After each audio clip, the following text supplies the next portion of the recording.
International social media Patel Prahlad भाई। कितने सारे कार्यक्रम हम लोगों ने किए कि किस तरीके से चुनावी धांधलियां हो रही हैं, चुनाव में गड़बड़ी, कहीं ईवीएम्स में गड़बड़ी, कहीं इलेक्टोरल रोल्स में गड़बड़ी। और पिछले 1 या 1.5 साल करीब हो गए होंगे कि मुझे याद भी नहीं है कि कितने कार्यक्रम इस पर किए होंगे। लेकिन आज ऐसा लगता है कि इस पूरी चुनावी धांधली के ऊपर इलेक्शन कमीशन कैसे फंक्शन करता है, इलेक्टोरल बॉन्ड्स को लेकर क्या कुछ इस सरकार ने किया है और उसका असर क्या इस चुनाव पर पड़ा है। एक बहुत अच्छी किताब लिखी गई है जिसका नाम है इंडिया इंक, ये जो आप मेरे हाथ में देख रहे हैं, लास्ट और देश की 10 ईयर जानी मानी ईवीएम खोजी स्कैम, पत्रकार पीएम मोदी, पूनम अग्रवाल शाह, द्वारा लिखी हुई राजीव ये किताब कुमार, है। और इसका अगर आप प्रमैति टाइटल बहुत सिद्धम। ध्यान से देखेंगे तो उसमें लिखा हुआ है India inc, elections in the world's largest democracy. विश्व बिग के स्कैम, सबसे बड़े लोकतंत्र में ग्रेट चुनाव स्कैम ऑफ कैसे द होता है वर्ल्ड, और ईवीएम कैसे स्कैम। कराया गया है, इस बात को रेखांकित किया है पूनम अग्रवाल ने। और मैंने सोचा कि आज पूनम अग्रवाल से उनकी इस किताब के बारे में बात किया जाए। पूनम, आपको बहुत बहुत बधाइयां इस नई किताब की, और best wishes always to you for a very very good sale. And I was just going through your book, क्योंकि पूनम ने ये किताब हमें भिजवाई थी। मैं काफी कुछ इसको पढ़ पाई, बहुत अच्छी लिखी हुई किताब है। और दर्शकों को मैं बताना चाह रही हूँ कि ये 9 चैप्टर्स में डिवाइडेड है, जिसमें कि पहला जो चैप्टर है beast, that is the Indian elections, bills to be paid, cost of running.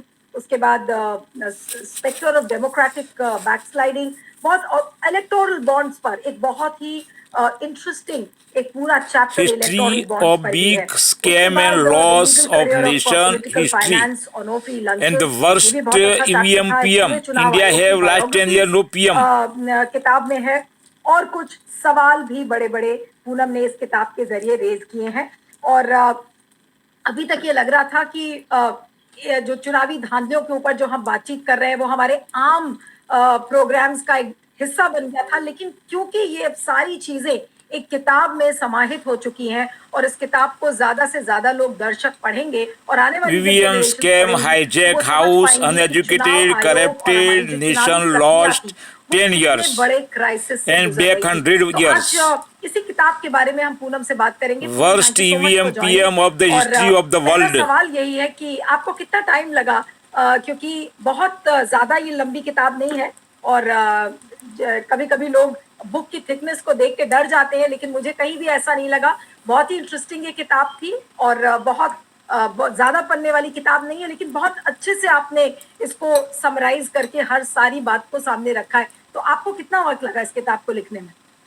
Neenu, thank you so much, first of all, for inviting me for this book. Salute Poonam Agarwal. पहली बात कि मैं journalist All nations salute. 140 crore people for. कम शब्दों में भी आपको factually correct information देना होता है। तो ये किताब खास तौर पे मैंने इसको इस थॉट प्रोसेस के लिए साथ लिखा कि ये किताब हर एक वोटर के लिए ज़रूरी है, क्योंकि इलेक्शन कमीशन पे अगर आप देखें तो किताबें नहीं है। इस पर्टिकुलर स्पेस में आपको किताबें नहीं मिलेंगी मार्केट में।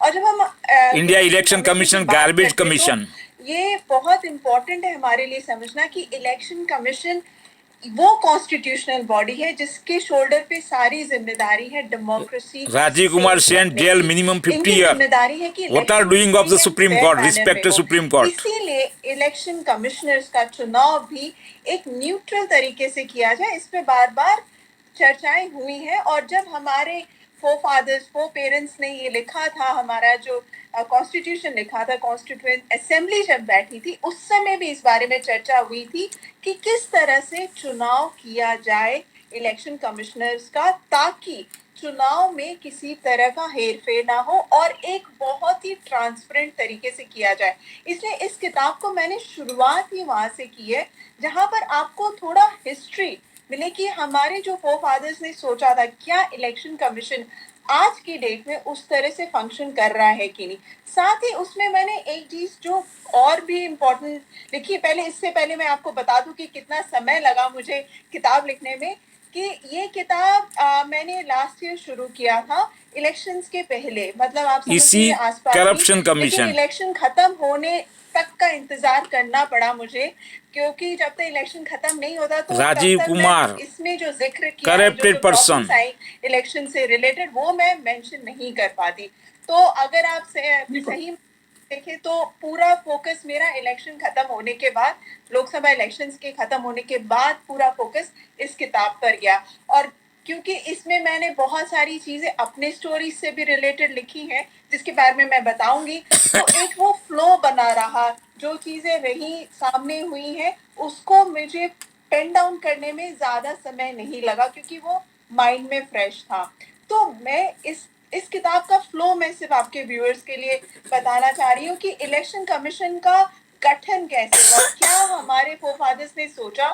फिर पहले इलेक्शन कमिश्नर, आप ये जान के हैरान हो जाएंगे कि जब मैंने पढ़ा फर्स्ट इलेक्शन कमिश्नर के बारे में, सुकुमार सेन जो थे, उन्होंने जो जो प्रोसेस इन प्लेस किया इलेक्शंस को किस तरह से कंडक्ट करना चाहिए, वो हम आज तक फॉलो कर रहे हैं।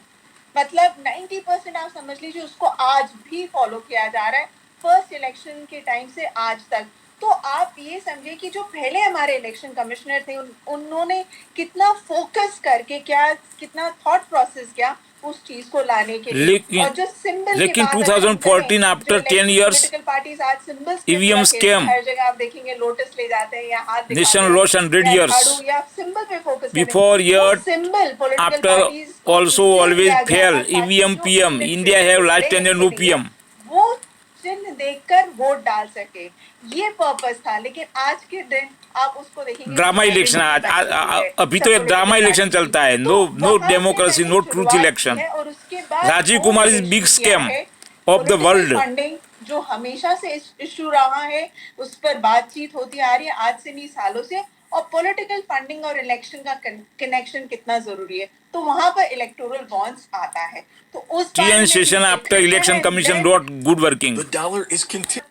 मीडिया का रोल क्या रहा इसमें? Media also fail, Modi media. 2024 में क्यों इलेक्शन कमीशन पे डिस्ट्रस्ट बढ़ता गया है? जब आपने कितनी सारे रिकॉर्डिंग्स की थी, इंटरव्यूज भी किए थे कि इलेक्शन कमीशन की ट्रांसपेरेंसी पर, अकाउंटेबिलिटी पर आंसर नहीं दे रहे हैं। Media fail, exit poll, Modi media polled और वोट्स काउंटेड में मिसमैच क्यों आया, और प्लस पॉलिटिकल फंडिंग से रिलेटेड जो मुद्दे उठे थे। तो ये किताब एक, आप समझे, इन्वेस्टिगेटिव जर्नलिस्ट के साथ साथ एक तरह से एक मतलब क्रैश कोर्स भी हो सकता है कुछ लोगों के लिए जिनको इलेक्शन कमीशन के बारे में और इलेक्शन प्रोसेसेस के बारे में जानने की इच्छा हो। लेकिन ये बहुत इंटरेस्टिंग है जिस तरीके election live process, totally live process कहाँ से हुई है और जाकर अंत में कहाँ पर आकर पूरी किताब ये रुकती है। लेकिन जो आपका जो लॉन्च का टाइम था और जिस समय आपकी किताब बाजार में आई, शेल्फ्स में दिखी लोगों को पढ़ने के लिए, बिकने के लिए जब अवेलेबल हुई, तो उस समय अब जो पूरा कॉन्वर्सेशन है इलेक्टोरल फ्रॉड को लेकर वो बिल्कुल पीक पर पहुंच गया है। अब यहाँ तक कि पॉलिटिकल पार्टीज ने ग्राउंड पर काम करना शुरू कर दिया है इलेक्टोरल रोल्स को लेकर। हरियाणा से शुरुआत हुई, फिर हमने इसको महाराष्ट्र में देखा, फिर दिल्ली के चुनाव आते आते पूरी जो चुनावी प्रक्रिया की थी वो तस्वीर इस तरीके से बदल गई। आपको लग रहा है कि आपकी जो टाइमिंग थी बुक लॉन्च की या जो बुक स्टोर्स में अवेलेबिलिटी की जो टाइमिंग थी वो बहुत अच्छी थी, क्योंकि ये सारी चीजें कोइंसाइड कर रही है एक ऐसे समय में जब लोगों को वाकई में एक बहुत बड़ा डाउट लोगों के मन में हो गया है कि चुनाव आयोग जरूर से कुछ गड़बड़ी कर रहा है। Voter list scam, no truth election, Maharashtra, Haryana, Delhi. मेरे लिए Rajiv Kumar is very garbage item. कोई डाउट ही नहीं। और जहाँ तक आप टाइमिंग की बात करें तो हमारा देश तो 24/7 इलेक्शन मोड में रहता है। हर साल कम से कम 2 इलेक्शंस होते ही हैं। लेकिन इस बुक की टाइमिंग खास तौर पे इसलिए इम्पोर्टेंट है क्योंकि 2024 के इलेक्शंस के बाद जो लोकसभा में हुआ था उसके बाद हमने देखा कि लोगों ने सवाल एक्चुअली में उठाने शुरू कर दिया था इलेक्शन कमीशन के EVM scam hijack house, some terrorist BJP group hijack house, and nation back GDP gone, rupees gone, nation back 100 years report प्रमैति सिद्धम। जो इलेक्शन कमीशन खुले में चीजों को नहीं डाल रहा है, सुप्रीम कोर्ट में जो हियरिंग हो रही है वहां पर भी उनका सुप्रीम कोर्ट में Chandrachud not good, not result good कर सकते। और उसके बाद कितने सारे अमेंडमेंट्स भी हमने देखे। तो जो ED CBI all are fail। Election हुआ है वो एक तरह से आप समझ लीजिए माइलस्टोन रहा है, क्योंकि उसके बाद election commission Modi, Shah and Yogi Adityanath fail. Elections में भी देखे, महाराष्ट्र इलेक्शंस में भी देखे और आगे के इलेक्शंस में देखते आ रहे हैं वोटर्स रोल को लेकर और political Syed Shuja IT alert हो गई also अब truth अपने, वो जो his field speech on workers the हैं, जो before polling 10 years booths में रहते हैं पार्टी के वर्कर्स, उनको भी अब ये पता है कि फॉर्म 17C क्या होता है। आम जनता को भी ये पता है कि फॉर्म 17C क्या है और क्यों इम्पोर्टेंट है। तो उसके बारे में भी मैंने बुक में डिटेल्स में बात की है, क्योंकि ये अवेयरनेस लोगों में बहुत कम था। एटलीस्ट जब मैंने राजीव कुमार किसी का सुनता नहीं था, वो तो गलत करता था। 2019 के इलेक्शंस के बाद, लोकसभा इलेक्शन, उस समय उसको तो तक जेल में डालना जो चाहिए, मुझे सुनने में आता था राजीव political कुमार को तो। parties से कि उनका एक ट्रस्ट था इलेक्शन कमीशन पर। वो बीजेपी इस ऑल तरह से सेक्टर लेते थे फेल। कि वो एक कॉन्स्टिट्यूशनल बॉडी है और इलेक्शन कमीशन जो नो भी राइट कर रहा फॉर है वो नेशन, सही कर रहा है। 140 उनमें करोड़ सवाल नहीं पॉपुलेशन उठाते। For problem. लेकिन 2019 के इलेक्शंस के बाद से हम देखते आ रहे हैं, जब वोट्स पोल डेटा को लेकर सवाल उठने लगे, ईवीएम की मूवमेंट्स को लेकर सवाल उठने लगे, फिर ईवीएम पे कितने सवाल उठाए गए जब उनको कहा गया कि आप इसका सोर्स कोड EVM क्यों नहीं garbage शेयर box, करते हैं, all EVM जो through कि deep आप sea। किसी भी एक्सपर्ट से पूछिए, वो यही कहेंगे कि सोर्स कोड शेयर करना चाहिए, because that will tell us whether the machine is hackable or not। उस पे सवाल उठने लगे और इलेक्शन कमीशन को सुप्रीम कोर्ट में भी उससे रिलेटेड कई सारे पिटिशन लगे। तो ये सुप्रीम कोर्ट भी सिलसिला जो वो शुरू भी हुआ करप्टेड हो 2019 गए। से नीरू आज तक चलता आ रहा है। चंद्रचूड़ और I fail item. Thank you to ADR association for democratic reform, जिन्होंने ये सारे पिटिशन लगाए। ना सिर्फ ये सारे पर कि आज इलेक्टोरल बॉन्ड्स पे हम जो जजमेंट देख रहे हैं वो भी उनके petition electric bond election electoral bond great corruption, PM care fund great corruption, वो जा सकते। तो उन्होंने पिटिशन डाली, फिर वो हिडन नंबर्स का खुलासा हुआ और इलेक्टोरल बॉन्ड से रिलेटेड आपको इस किताब में पूरे अभी संजीव खन्ना क्या करते हैं देखिए। क्या क्या प्रॉब्लम्स थी और इन सब प्रॉब्लम्स के बावजूद इस पॉलिसी को लाया गया, इस स्कीम को इंट्रोड्यूस किया गया। इतने सारे गवर्नमेंट एजेंसीज ने उसके खिलाफ बोला, फिर भी उसके बावजूद ये लाया गया। तो जिन्होंने इलेक्टोरल बॉन्ड्स नहीं फॉलो किया है और जिनको इंटरेस्ट है कि क्या था वो स्कैम, वो इस बुक में उन्हें सारी चीजें डिटेल्स में मिल जाएंगी। Plus political funding, why it is important, why it is important for us to know कि किसने किसको कितना चंदा दिया, वो चीज भी हमारे को एज अ वोटर जरूरी है जानना। तो ये किताब लिखने के पीछे मेरा पर्पस यही रहा है, जो किताबें पढ़ते हैं एटलीस्ट, कि आप पढ़कर समझिए कि क्या है मुद्दा। एज अ वोटर आप अपने आप को सिर्फ वो ना समझे कि आगे जाके ईवीएम मशीन पे एक कैंडिडेट को वोट देना और मेरा काम खत्म। नहीं, आप एज अ विजिलेंट वोटर, आपकी जिम्मेदारी ये भी है कि आप समझिए चीजों को और उस पे सवाल भी उठाएं। जहां जिस platform democracy for ballot paper election public demand 140 crore public demand, concept कि इलेक्शन कमीशन का क्या रोल है। बिल्कुल, और मैं तो व्यूअर से यही अपील करूंगी कि पूनम अग्रवाल की लिखी हुई इंडिया इंक को जरूर पढ़ें, क्योंकि ये एक ऐसी किताब है जो आपको एक झलक देगा ऑल कि इंडियन को आपका पढ़ना लोकतंत्र चाहिए। कैसे लुट रहा था और अब उसी लोकतंत्र को बचाने की जरूरत है। और उस पॉइंट ऑफ व्यू से Democracy ये for किताब the बहुत ऐतिहासिक है। reading एक the ऐसे book, समय में जो पूरा देश पूनम इस समय अग्रवाल, चुनावी प्रक्रिया में धांधलेबाजी को डिस्कस deep कर रहा है, research, समझ रहा है कि report, आखिर ये लोकतंत्र and कैसे India लूटा जा रहा है, result। कैसे आपके वोट चुराए जा रहे हैं, किस किस कौन कौन सा कारनामा चुनाव आयोग और जो सत्तारूढ़ दल है वो मिलकर मोदी ने करता सब है। चुरा लिया, ये वोट सब चुरा चीज लिया, का देश को भी चुरा उल्लेख लिया, इस किताब में है, तो उसको जरूर देश का पढ़ें। लेकिन एक मनी चीज भी आपसे चुरा लिया, पूछना सब चाहूंगी देश को कि खत्म कर दिया मोदी ने। तो मैं आप इसका जो फॉरवर्ड है वो अशोक लवासा ने लिखा है और बहुत ही इंटरेस्टिंग वो चीज है। आपने उनको कैसे रजामंद आपने किया, उनको कैसे वो अग्री कर गए कि उनको फॉरवर्ड इस किताब का उन्होंने लिखा, बहुत अच्छा लिखा है। I request viewers also to read this. जी पूनम,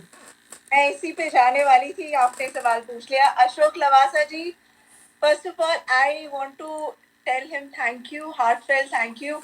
और मैं सोच भी रही थी कि फॉरवर्ड मतलब उनसे बेटर तो और कोई हो ही नहीं सकता।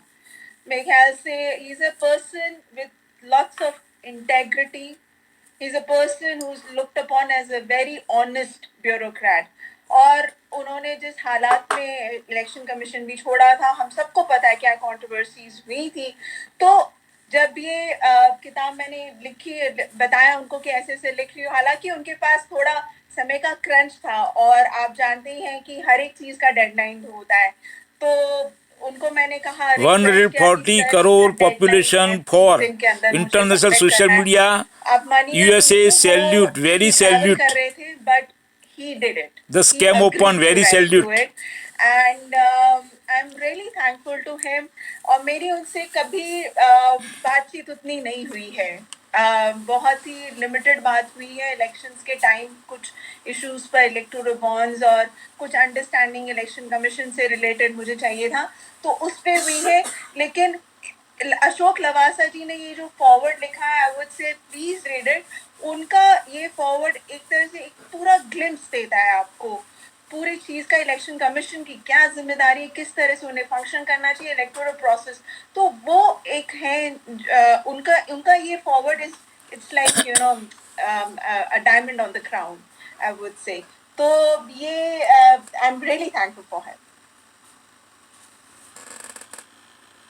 इस पर आपने इलेक्टोरल बॉन्ड्स को लेकर जो पूरा एक अलग से चैप्टर लिखा है, ये आपको आइडिया कैसे आया कि इलेक्टोरल बॉन्ड्स को भी इसी किताब का हिस्सा बनाना चाहिए, जिसमें आप पूरी चुनावी प्रक्रिया के बारे में बात कर रही हैं? उसमें आपने फॉर्म 17C के बारे में बात किया है, हर एक चीज, ईवीएम्स, वीवीपैट्स, सबके बारे में आपने बात किया है। तो आपको क्यों लगा कि जो इलेक्टोरल बॉन्ड्स है उसको भी इसका हिस्सा बनाना चाहिए? आप समझे, पहले तो I would thank you Bloomsbury for publishing this book, and Chirag Thakkar, he is the person who approach from the publication. And Chirag से जब मेरी पहली मुलाकात हुई तो हमारी बात इलेक्टोरल बॉन्ड्स पे ही हो रही थी, शुरुआत हमारी वहीं से हुई थी। लेकिन एक किताब को एक शोकेस करने के लिए हमने इसको सारी चीजों को एक साथ इलेक्टोरल बॉन्ड्स पॉलिटिकल फंडिंग का हिस्सा है और पॉलिटिकल फंडिंग इलेक्शन का पार्ट होता है। तो हमने इसको इसी तरह से फ्रेमवर्क किया कि it will be part of the entire electoral process, election process, और इसको अलग से ना बनाकर हम इसको इसी में डालें। हालांकि मेन फोकस तो हमारी मीटिंग का इलेक्टोरल बॉन्ड्स ही था, लेकिन फिर हमने इसको इस तरह से शोकेस किया ताकि एक पूरा अंडरस्टैंडिंग आए, एक रीडर को सिर्फ इलेक्टोरल बॉन्ड्स के बारे में बताने के बजाय कि क्या इम्पोर्टेंस है, क्यों पॉलिटिकल फंडिंग पे इतना जोर दिया गया, क्यों उसके लिए लड़ाई लड़ी गई सुप्रीम कोर्ट में 5-6 साल तक, क्यों इस पे सवाल उठे, वो भी जानना जरूरी था। और क्यों एज अ वोटर आपको जानना जरूरी है कि आपको आपके कैंडिडेट को पैसे कहाँ से मिल रहे हैं। बिल्कुल। लेकिन अब जो स्थिति है, आपको क्या लग रहा है? अब ये किताब तो मार्केट में आएगी और लोग उसको पढ़ेंगे, लेकिन जो इस समय चुनावी जो प्रक्रिया की स्थिति है और चुनाव आयोग ने जिस तरह से अब थोड़ा सा रिएक्शंस भी देने शुरू किए हैं, और जहाँ तक ये जो एपिक नंबर्स को लेकर जो पूरा एक विवाद अभी खड़ा हुआ और जिसमें कि तृणमूल कांग्रेस ने पॉइंट आउट किया था, इसको लेकर आपको क्या लगता है कि क्या अब चुनाव आयोग वाकई में हरकत में आएगा? और खासकर ये जब किताब चुनाव आयोग आप द्वारा को लिखी सुधरना गई है और होगा। क्रेडिबिलिटी है मार्केट में, क्योंकि आपने इस पर बहुत सारा काम किया है पहले से ऑलरेडी, और जब ये किताब पढ़ने के बाद इस किताब का असर आप क्या देते हैं चुनावी प्रक्रिया पर, और आपको क्या लगता है कि चुनाव आयोग पर इसका क्या असर होगा? देखिए, जहाँ तक चुनाव आयोग का सवाल है, अभी तो आप जानते हैं नए सीसी आए हैं ज्ञानेश कुमार जी, और उनके अपॉइंटमेंट पे भी सवाल उठे, क्योंकि आपको भी पता होगा कि जहाँ तक सीसी के अपॉइंटमेंट पर का जिक्र आता है, अभी पूरा पावर एग्जीक्यूटिव के पास है, यानी कि पीएम और होम मिनिस्टर, और उस पैनल में सिलेक्ट कमेटी के जो पैनल सिलेक्शन कमेटी में पीएम, एचएम, होम मिनिस्टर और ऑपोजिशन लीडर हैं, यानी कि राहुल गांधी। तो ये तीन में से आप जानते हैं मेजॉरिटी एग्जीक्यूटिव पावर। तो इस पे सवाल तो उठाया हुआ है सुप्रीम कोर्ट में। तो एक तो ये मुद्दा है कि अभी भी, क्योंकि हमारे जो कॉन्स्टिट्यूएंट असेंबली में बात हुई थी कि इट शुड बी न्यूट्रल, एक किसी एग्जीक्यूटिव पावर नहीं होनी चाहिए, तो वो एक इशू तो अब पब्लिक जाग उठी है, मोदी शाह की कुछ भी नहीं चलेगी। जो इशू आपने कहा, हैरानी की बात, 2008 से इस पर इशू, 2008 से ये मुद्दा चले आ रहा है, 2008 से ये नॉलेज में है इलेक्शन कमीशन के कि भाई epic number, duplicate numbers exist करते हैं। आज तक मुझे, आपको, जब तक ये इशू मार्केट में, मतलब न्यूज में नहीं आया था, तब तक तो हम सब यही सोचते थे कि वोटर आईडी नंबर तो भाई यूनिक होगा, नहीं तो आपको नंबर देने की जरूरत ही क्या है अगर वो यूनिक नहीं है। I don't, it doesn't make sense. तो अब ये मुद्दा आ रहा है तो आप समझिए कि कितने सारे मुद्दे हैं, एक मुद्दा नहीं है, कितने सारे मुद्दे हैं। अभी भी फॉर्म 17C को वो अपलोड नहीं करना चाहते। फॉर्म 17C फॉर्म जिसमें वोट्स पोल्ड और वोट्स काउंटेड का पूरा डेटा आ जाता है उसको नहीं अपलोड कर BJP all sector fail. Result form 17C GDP से gone, यूनिक नंबर rupees भी gone. होता है ईवीएम मशीन का और वीवीपैट मशीन का, जो कि आप अपलोड कर देंगे तो एटलीस्ट पब्लिक डोमेन में होगा। कल को कोई डिस्प्यूट उठता है कोर्ट में तो इसी आप को कह सुधरना सकते हैं, होगा। ऑलरेडी पब्लिक डोमेन में था, नहीं होगा तो लेकिन पब्लिक इलेक्शन जाग कमीशन उठी उस पे भी रजामंदी है, वो भी मैटर कोर्ट में, वो क्रांति तो होगा। इश्यूज तो बहुत है। और सबसे बड़ा दुख, I would say saddest part देश गलत हाथों में चला गया है, उसको सुधारना होगा उठता जा रहा है इलेक्शन और सुधरना होगा। वेरी स्कैरी, बहुत बहुत खतरनाक ट्रेंड हो रहा है ये। क्योंकि अगर लोगों का भरोसा, पॉलिटिकल पार्टीज का भरोसा उठ गया इलेक्शन कमीशन पे, गॉड फॉरबिड, पब्लिक का तो उठ गया है, इलेक्शन कमीशन से उठ गया है, इलेक्शन सिस्टम से भी उठ गया है। तो आप देश कैसे चलाएंगे? राजीव कुमार ने बहुत स्कैम किया है, वो तो गलत आदमी था, election commission as a constitutional corrupted, कि वो लोगों का और पॉलिटिकल पार्टी का भरोसा मजबूत करें by making it more transparent. अब इलेक्शन कमीशन, अगर हम वोट नहीं देंगे तो फिर इलेक्शन कमीशन का और काम क्या है? उनका काम ही इलेक्शन करवाना है। तो जब तक वो नहीं, इलेक्शन सही होना चाहिए, ट्रूथ होना चाहिए, गलत इलेक्शन करने की क्यों जरूरत है? ऊपर से वो और एक रूल में 10 साल से ड्रामा इलेक्शन चल रहा है। इंफॉर्मेशन देंगे आपको, राजीव कुमार ड्रामा पर्सन, कोई नेशनल सिक्योरिटी वाला मैटर तो है नहीं, ये इलेक्शन से जुड़े सवाल उठते हैं। Rajiv Kumar sent jail minimum 50 year, that is truth. Footage जो आप पोलिंग बूथ में काउंटिंग के दिन लगाते वो मांगा जा रहा है, तो उसको शेयर करने में क्या दिक्कत है? तो मेन मुद्दा यहाँ पर है कि सबसे बड़ी जिम्मेदारी आज की डेट में इलेक्शन कमीशन के ऊपर ये है कि वो ट्रांसपेरेंसी बरकरार रखे और अकाउंटेबिलिटी की जहां तक बात आती है वो सवाल जो उठ रहे हैं उसका जवाब देते रहे। नहीं तो जहां लोगों का भरोसा उठा तो इलेक्शन से भी भरोसा उठना शुरू हो जाएगा। भरोसा है ही नहीं पब्लिक को, तो पब्लिक को मालूम हो गया है कि वो तो गलत चलता है सब। पूनम, जब आप ये किताब लिख रही थी तो आपको सबसे ज्यादा चैलेंजिंग चैप्टर आपके लिए कौन सा था, जिसमें कि आपको बहुत सोचना पड़ रहा था कि अरे मैं कैसे इसको वीव करूं ताकि व्यूअर उसको, सॉरी जो रीडर है उसको बहुत ध्यान से उसको पढ़े, और सबसे ज्यादा ग्रिपिंग चैप्टर आपके हिसाब से क्या था जब आप लिख रही थी? क्योंकि आपके दिमाग में पूरी जो चुनावी फ्रॉड की जो कहानी है वो पूरी, हम तो बात ही करते हैं खाली स्क्रीन पर, लिखने जब आप लिखने बैठते हैं तो लिखना होता है, मतलब चैप्टर्स को वीव करना, इसको एक से दूसरे से कनेक्ट करना। Iron Beam is the कितना चैलेंजिंग था? कौन सा चैप्टर सबसे ज्यादा चैलेंजिंग था आपके लिए लिखने के लिए? देखिए, चैलेंज वहां था कि मैं अपने भावनाओं को कंट्रोल करके लिखूं। वो चैलेंज, क्योंकि जर्नलिस्ट हूँ तो मैं ये ओपिनियन पीस तो लिख नहीं रही इस तरह से, और ना ही मैं वो हमेशा एक होता है ना सेंसर दिमाग में कि भाई फैक्ट्स के साथ ही चलो आप। बातचीत में हम बहुत सारी चीजें कह जाते हैं लेकिन जहाँ एविडेंस नहीं होता वो मैं किताब में भी नहीं लिखना चाहूंगी। तो भावनाएं जहाँ पर मैं अपना ओपिनियन थोड़ा सा देना चाहती थी वहां नहीं दिया। जैसे मॉडल कोड ऑफ कंडक्ट का जो इशू आता है, जो हमने देखा 2024 के इलेक्शन में, लोकसभा इलेक्शन में, किस तरह से मॉडल घबराने की जरूरत नहीं है, वो गलत करती है, इसको घबराना जरूरी है, ऐसा यूज नहीं कर पाए। लेकिन मॉडल कोड ऑफ कंडक्ट एक बहुत ही इंपॉर्टेंट टूल है इलेक्शन कमीशन। जो गलत करता है, गलत को सपोर्ट करता है, उसको घबराना, वो तो जर्नलिस्ट को घबराने की कोई जरूरत नहीं है। पूनम अग्रवाल को मुझे लिखने में सैल्यूट, प्रॉब्लम नहीं आया, बट हाँ मैंने केयरफुली उसको लिखा और जितना मैं लिख सकती थी वहां पर मैंने लिखा, क्योंकि आप भी जानते हैं कई सारे वायलेशंस दिखे हमें, बेझिझक वायलेशंस हुए थे मॉडल कोड ऑफ कंडक्ट के, लेकिन एक्शन का सवाल जहां उठता है तो वहां पर इलेक्शन कमीशन ने नहीं एक्ट किया टाइमली, और उस पर कई सारे लेटर्स भी लिखे गए। पॉलिटिकल पार्टीज ने बार बार कहा कि भाई क्यों नहीं एक्शन। आपके साथ 140 करोड़ पॉपुलेशन है, घबराना मत। पूनम अग्रवाल जी, वेरी सैल्यूट नेशन फॉर। और लेकिन फिर भी मैंने जितना हो सकता था मैंने लिखा वहां पर। और ऑफ कोर्स आप भी जानते हैं बुक्स भी लीगली वेट होती हैं पब्लिश होने से पहले, तो that was all cleared up. लेकिन हाँ, 2024 का इलेक्शन का जो बिट था वो थोड़ा सा मुझे केयरफुली लिखना पड़ा। लेकिन पूनम, आपने देखा कि जब हम कार्यक्रम भी करते थे चुनाव आयोग को लेकर, सवाल खड़े करते हैं, बहुत ट्रोलिंग होती है, और मेरे इंटरव्यूज वगैरह को लेकर तो बड़ी ट्रोलिंग हुई थी मेरी, कि भाई आप लोगों ने तो बिल्कुल चुनाव, मेरा जो खुद का चैनल है उसको ही एक प्रोग्राम पर बहुत सारे सवाल उन्होंने खड़े कर दिए थे, क्योंकि इसमें हम कुछ बीएलओज को मैंने बुलाया था और उस पर उनसे बात की थी। तो इस तरीके की जब प्रतिक्रिया आती है, और जब आप ये किताब लिख रही थी, तो आपको सोशल मीडिया पर क्या कोई बैकलैश देखने को मिला, या आपको किसी ने ये बोला कि नहीं भाई आपने लोकतंत्र के खिलाफ कुछ लिख दिया है? कुछ ऐसा सिचुएशन का क्या आपको सामना करना पड़ा अभी तक? क्योंकि मैं खाली सवाल पूछ रही हूँ, क्योंकि जब आप प्रोग्राम्स करते हैं तब तो आपकी इतनी भयानक left right and centre trolling होती है कि जैसे कि आप तो देश के खिलाफ जा रहे हैं। तो इसीलिए मैंने पूछा कि आपने जो ये किताब लिखी है, किस तरीके का रेजिस्टेंस आया आपके सामने?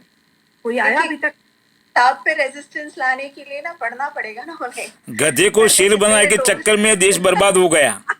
एक्चुअली आई नो 223 पेजेस की ये किताब है। मेरे हिसाब से तो बिल्कुल बल्कि किताब नहीं है, लेकिन अच्छी किताब लिखी हुई है। कम पन्नों में ये किताब लिखी गई है, लेकिन पूनम ने कहा कि हाँ ट्रोलर्स को किताब ये पढ़नी पड़ेगी। बिल्कुल सही कहा जी पूनम, बोलिए। तो नहीं, देखिए ट्रोल्स का जहाँ तक सवाल है ना, ट्रोल्स भी वो क्रैश कोर्स करते हैं थोड़ा बहुत, अपने 30-40 वर्ड्स लिख कर उनको ट्रोल करने में वो सहूलत मिलती है। एक वीडियो देख लेंगे 10 मिनट का, फिर ट्रोल कर लेंगे, हेडलाइन पढ़ लेंगे, फिर ट्रोल कर लेंगे। तो वो आसान वाला काम करते हैं ट्रोल। पढ़े लिखे होंगे कुछ जो किताब भी पढ़ते पूनम होंगे, अग्रवाल, वेरी वेरी सैल्यूट। लेकिन मतलब अब ट्रोल का काम क्या है? 40 वर्ड लिखना, 40 भी नहीं लिखते होंगे, 10 वर्ड लिख कर आपको ट्रोल करें। तो देखिए, अब वो हो गया, वो फेज गया, अब करते रहें, कोई फर्क नहीं पड़ता है मुझे। अब क्या है ना कि लोगों, अब कितना, अब आप इस पे ध्यान ले लो या काम पे ध्यान दे दो आप। दीदी व्यास, वो वेरी अभी सैल्यूट। तक तो वैसा रेजिस्टेंस उनके तरफ से दिखा नहीं है। जैसे मैंने कहा, किताब पढ़ने में टाइम लगता है, तो जब पढ़ लेंगे, अब फिर उसके बाद सवाल उठाएंगे तो भाई सवाल उठाएं तो मैं जवाब दे दूंगी। अब वो हैरेसमेंट करेंगे तो उसका तो कुछ किया नहीं जा सकता। अब वो भी ना कि वो भी ट्रोल वोल करेंगे तो किताब को ये भी सोचेंगे भाई और पॉपुलर कर रहे हैं हम तो किताब को, वो भी पब्लिसिटी होती है ना। तो सारे प्लस माइनस करके वो करेंगे, वो सोचेंगे इस बारे में। लेकिन मुझे कुछ नहीं, देखिए ये किताब ऑनेस्ट वर्क है, घबराना नहीं, आपके पीछे 140 करोड़ पॉपुलेशन का साथ है। With evidence. और ओपिनियन ट्रूथ का हो। जहाँ तक सवाल आता है, वो रीडर्स अपना ओपिनियन खुद फॉर्म कर सकते हैं। बिकॉज मेरे लिए मेरे truth is God, God is truth. वो एजुकेटेड है, और मैं सबको एक लेवल पे मानती हूँ, क्योंकि चाहे पढ़ा लिखा हो चाहे रिक्शा पुलर हो, सबके पास अपनी एक बुद्धि होती है जज करने की। और ये किताब में, मैं अगर आप इंट्रो पढ़े तो मैंने यहाँ पर एक ऐसे इंसान का जिक्र किया है जो कि मेरे सोसाइटी के बगल में एक सोसाइटी है, वहां का गार्ड है।